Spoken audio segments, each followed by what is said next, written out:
अस्सलाम वालेकुम प्यारे बच्चों, कैसे हैं आप। उम्मीद करती हूँ खैरियत से होंगे। आज हम पढ़ेंगे इस्लामियत की किताब से सफ़ा नंबर 13। प्यारे बच्चों, अल्लाह ताला की आसमानी किताबों के मुतालिक पहले हम पढ़ चुके हैं। आज हम पढ़ेंगे उनके मुतालिक 3 सवालात। सवाल 1, अल्लाह ताला की आखिरी किताब कौन सी है?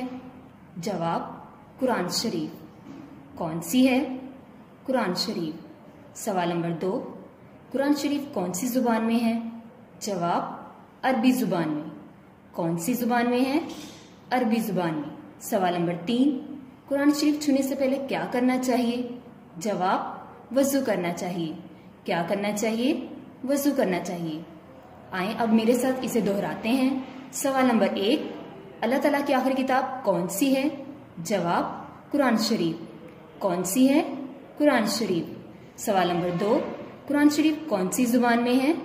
जवाब, अरबी जुबान में। कौन सी जुबान में है? अरबी जुबान में। सवाल नंबर 3, कुरान शरीफ छूने से पहले क्या करना चाहिए? जवाब, वजू करना चाहिए। क्या करना चाहिए? वजू करना चाहिए। अल्लाह ताला की आखिरी किताब कौन सी है? जवाब, कुरान शरीफ। कौन सी है? कुरान शरीफ। सवाल नंबर 2, कुरान शरीफ कौन सी जुबान में है? जवाब, अरबी जुबान में। कौन सी जुबान में है?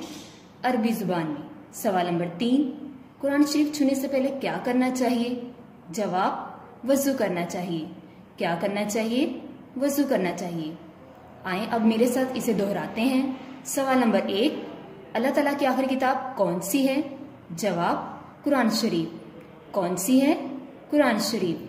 सवाल नंबर 2, कुरान शरीफ कौन सी जुबान में है? जवाब, अरबी जुबान में। कौन सी जुबान में है? अरबी जुबान में। सवाल नंबर 3, कुरान शरीफ छूने से पहले क्या करना चाहिए? जवाब, वजू करना चाहिए। क्या करना चाहिए? वजू करना चाहिए। प्यारे बच्चों, आपने इन सवालात को अच्छे से याद करना है। ठीक है, अल्लाह हाफिज।